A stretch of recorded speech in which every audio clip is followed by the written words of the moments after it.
dikasih silakan untuk menjadi calon legislatif dengan catatan kamu tidak boleh lupa untuk melaksanakan swdharmamu menjadi penghusada penolong orang.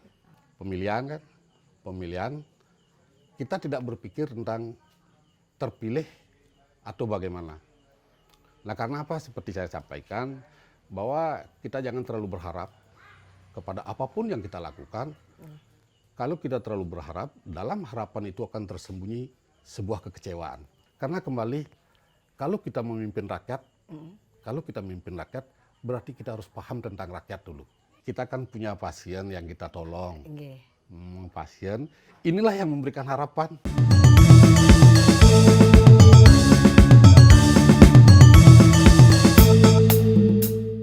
Halo Semeton Gema Bali, kembali bersama saya Devi di channel Gema Bali, channel yang akan membahas seputar isu, peristiwa, tokoh, dan banyak hal tentang Bali. Kali ini channel Gema Bali lagi ada di Klungkung bersama Pak Mangku Madekaste. Om Swastiastu. Swastiastu. Selamat malam ya Pak Mangku ya, ini kita malam. lagi malam-malam di Klungkung. Jadi Pak Mangku ini udah 2 periode sebagai wakil Bupati Klungkung. Pak Mangku, kami ini di Semeton Gema Bali khususnya Pak Mangku penasaran nih, gimana sih lika-liku perjalanan hidup Pak Mangku nih sebelum sebagai wakil Bupati? Bisa diceritain Pak Mangku? Terima kasih. Kalau kita sampaikan tentang lika-liku mungkin 1 minggu ini tidak akan bisa habis.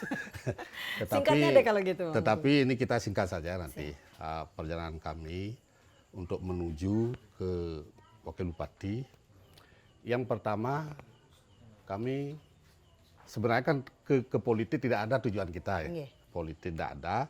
Tetapi pada saat itu karena Partai Gerindra tidak punya calon untuk legislatif, maka ini datang ketua namanya Pak Urip, datang ke rumah untuk memohon agar Pak Mangku siap menjadi caleg. Pada saat itu kita belum begitu menerima. Kenapa demikian? Karena kita kalau berbicara ada dari sisi spiritual kan. Artinya kalau sisi spiritual kadang-kadang kan bisa bertolak belakang dengan politik ini.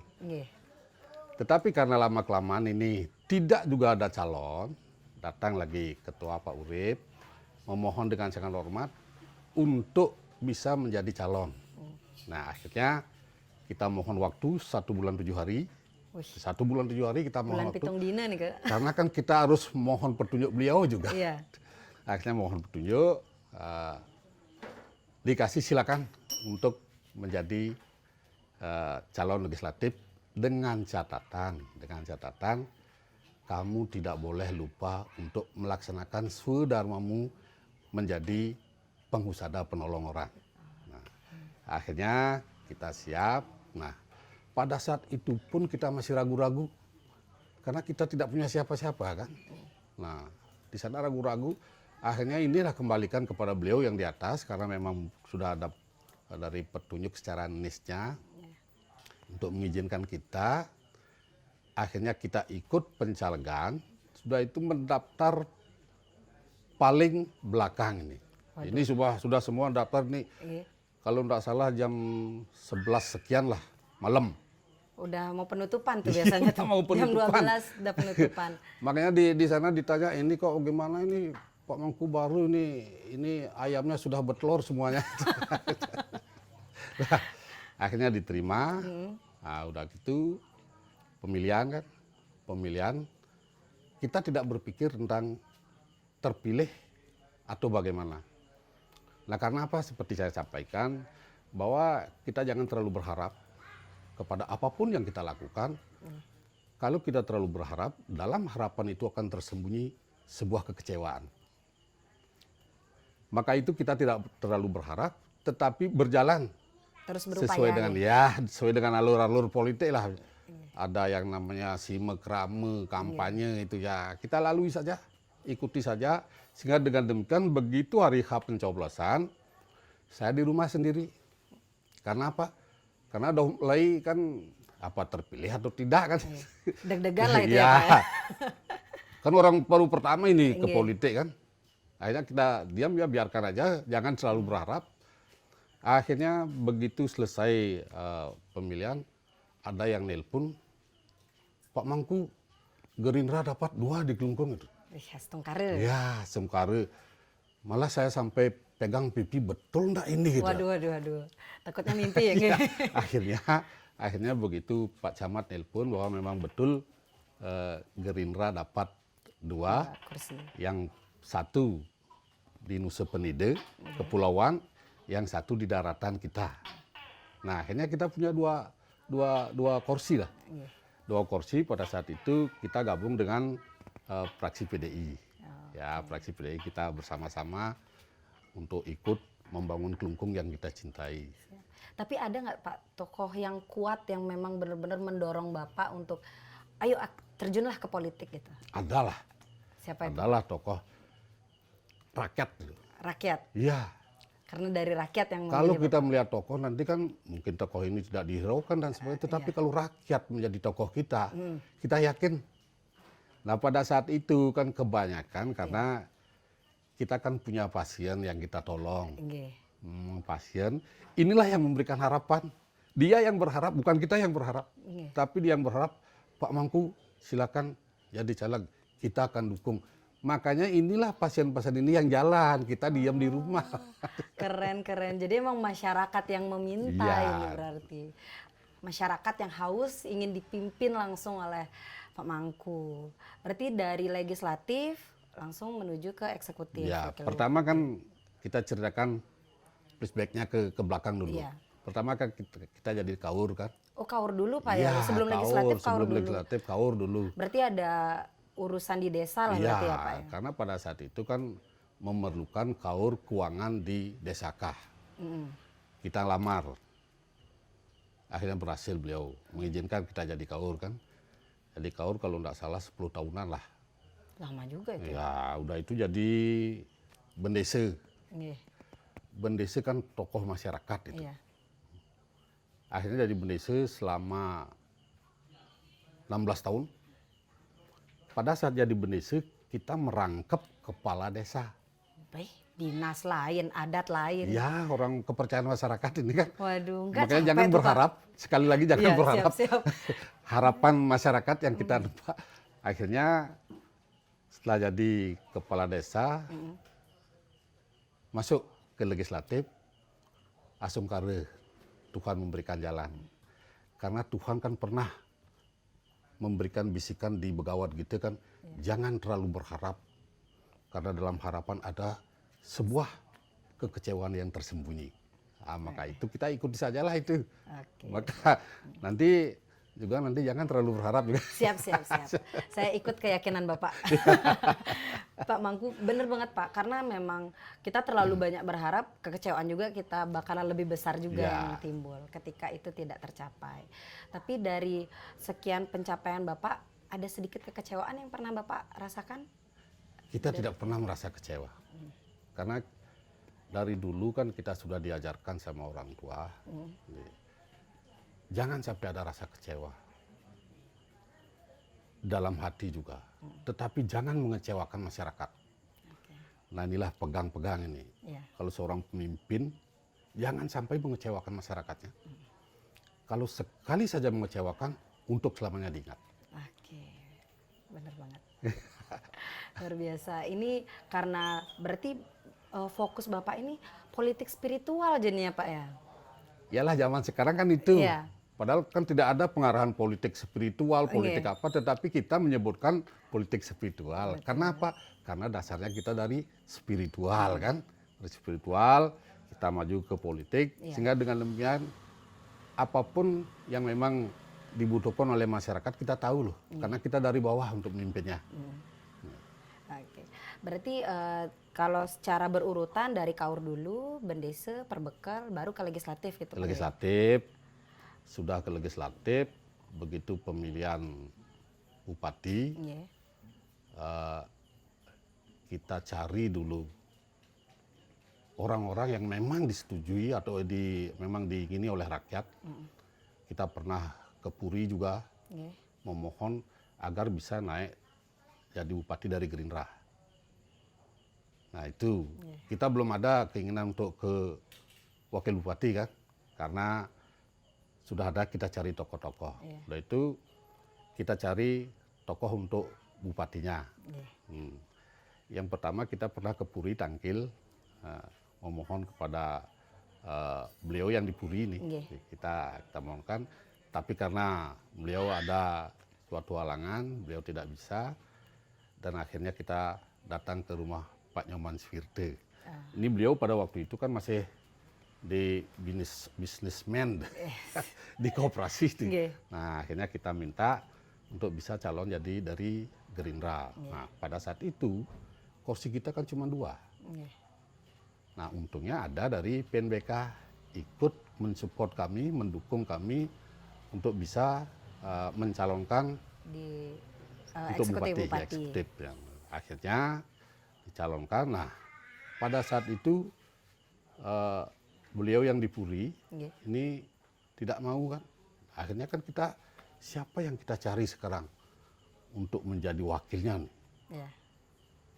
Untuk menjadi wakilnya. Kita ngobrol sama Pak Nyoman Svirte, bagaimana ini Pak Nyoman kalau kita calonkan nanti bupati, tapi harus Pak Mangku mendampingi ya. Kalau Pak Mangku mendampingi saya siap. Udah ditodong duluan berarti nih. Akhirnya, ayo kita coba-coba. Coba-coba dulu awalnya. Iya, coba-coba. Kita coba-coba rumuskan semuanya. Memang bagaimana masyarakat dan semuanya, karena sama-sama petugas lapangan nih. Iya. Beliau juga di lapangan, di koperasi kan. Udah. Kita juga di lapangan Iya, juga. udah dekat lah dengan Ya, masyarakat. Akhirnya begitu pencalonan, batas pencalonan, kita mencalonkan.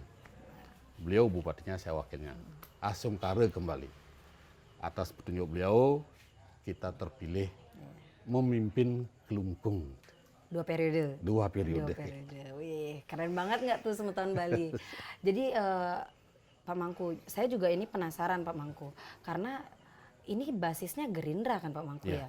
Sedangkan kita tahu di Bali ini warnanya tuh merah Pak Mangku, PDIP partai yang paling dominan. Nah, ini strategi yang Pak Mangku pakai apa sih sebenarnya Pak Mangku? Yang pertama, tidak ada strategi. Waduh, gimana? Tidak ada strategi. Karena kembali, kalau kita memimpin rakyat, berarti kita harus paham tentang rakyat dulu.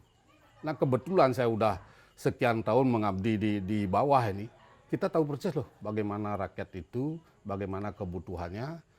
Kalau istilahnya di Bali, panas tisnya, panas dinginnya masyarakat kita sudah tahu. Sehingga dengan demikian setelah kita mencalonkan, masyarakat ini tahu bahwa mana yang tulus nanti untuk memimpin Kelungkung. Nah, akhirnya dengan rasa ketulusan dan dari rasa semuanya terpilah kita bersama. Tapi kenapa yang digunakan Partai Gerindra, Pak? Kan udah saya kasih petunjuk, itu ada petunjuk bahwa kalau memang masuk ke politik harus spiritual kan. Oke, berarti memang udah dapat bisikan partai inilah yang akan membersamai gerak politik Bapak. Tapi kalau cara saya ceritakan nanti kan itu lama lagi ada. Kenapa saya masuk Gerindra gitu. Wah, ada lagi tuh kisahnya. Ada lagi nanti. Tapi kisahnya tetap dari jalur spiritual, Iya, memang ada dapat bisikan juga Pak Mangku. Ceritanya begini ceritanya. Iya, Nih, saya cerita penasaran. dulu ya. Iya. Pas pada saat itu, purnama kan, bulan purnama, kita buat minyak untuk pengobatan kan. Nah, begitu tiba-tiba pada malam hari, jatuhlah kepala burung.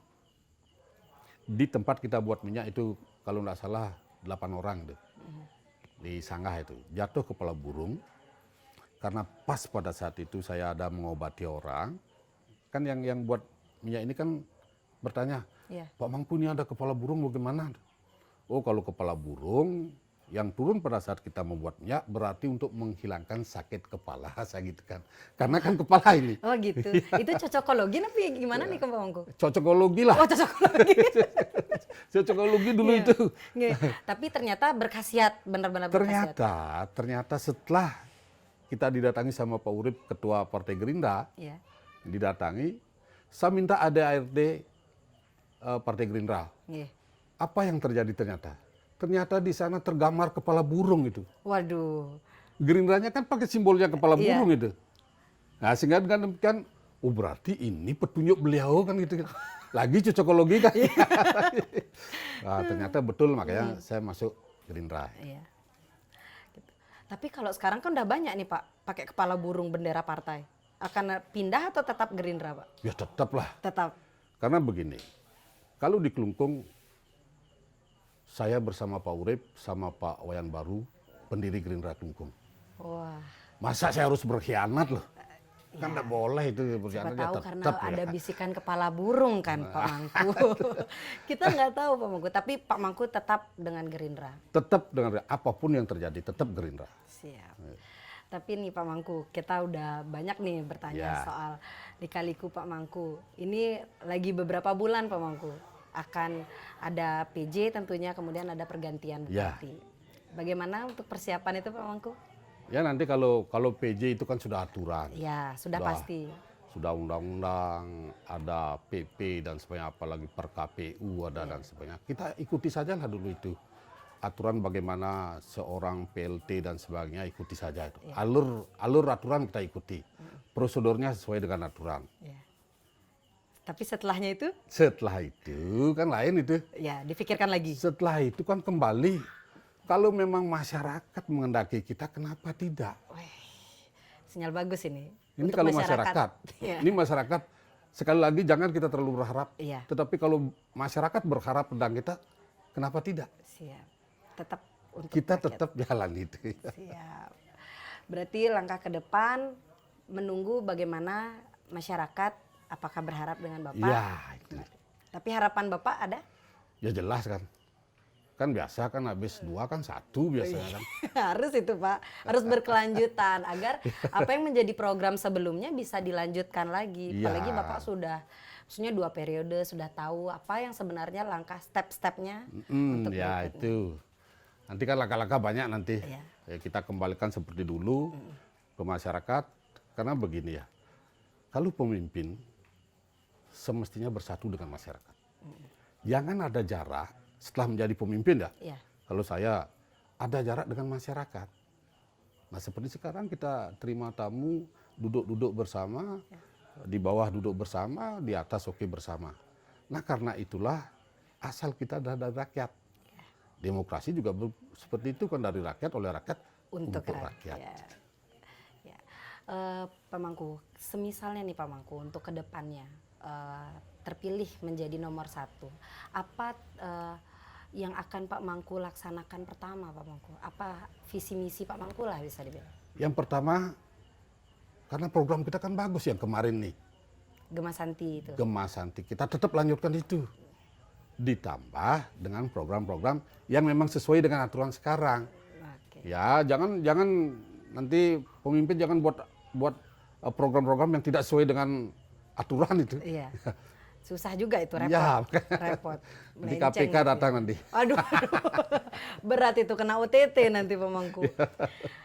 Oke Pak Mangku, ini luar biasa sekali nih bertanya terkait bagaimana kehidupan, target-target Pak Mangku juga. Tapi untuk nanti pun ketika Pak Mangku terpilih, mengobati pasien masih tetap Pak Mangku? Masih tetap. Masih tetap. Hanya saja jamnya yang kita atur. Jamnya yang dia. Kalau dulu kan dari pagi kita, dari pagi sampai malam. Tetapi karena sekarang bergabungnya antara Dharma negara dan dharma agama, makanya kita harus pilah-pilah.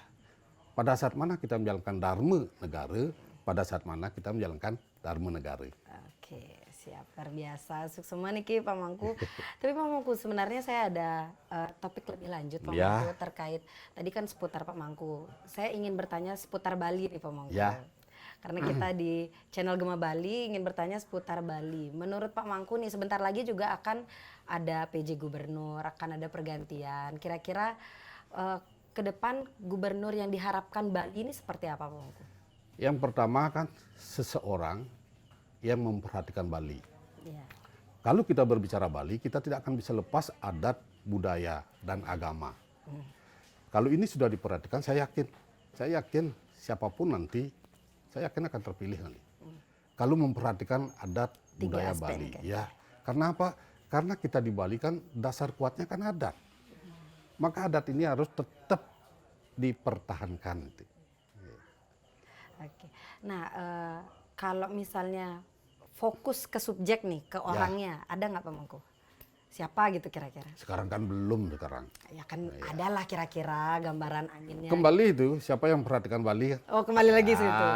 Itu kan siapa yang Aduh, memperhatikan politis Bali? banget sih Pak Mangku. Ya nggak apa-apa Pak Mangku. Yang penting semua terbaik untuk Bali. Ya. Tapi memang ketika kita berbicara soal Bali, adat budaya ini sangat kental di Bali. Dan Pak Mangku juga nanti ke depan akan mempertahankan hal tersebut, adat dan budaya. Karena kan itu apalagi pernah jadi bendesa adat kan. Nah, itu Harus perhatikan adat budaya. Kayangan Tiga harus diperhatikan itu. Nanti kalau seorang pemimpin tidak ingat dengan itu nonsen lah. Aduh, susah juga Pak ya. Apalagi kita hidup di Bali. Dengan adat yang cukup kental, kita dikenal dengan adatnya. Jangan sampai Bali ini lagi gencar pariwisata kan Pak Mangku ya. Jangan sampai pariwisata malahan menghabiskan adat dan budaya kita. Ya. Selamat untuk Pak Mangku, terima kasih atas waktunya. Ini udah banyak banget kita ngobrol Pak Mangku, mengulas tentang Pak Mangku, terkait bagaimana Bali ke depan. Semoga di lain waktu bisa bertemu lagi Pak Mangku. Dengan lapang hati. Aduh, senang banget saya Pak Mangku. Senang banget saya Pak Mangku, semoga kita bisa sharing-sharing lagi Pak Mangku. Itu dulu Semeton Gema Bali. Mungkin Semeton ada penasaran lagi tentang Pak Mangku atau mungkin ada tokoh-tokoh lain, silakan tulis di kolom komentar. Jangan lupa like dan subscribe. Sampai jumpa di channel Gema Bali. Om Santi. Suksema. Suksema Pak Mangku.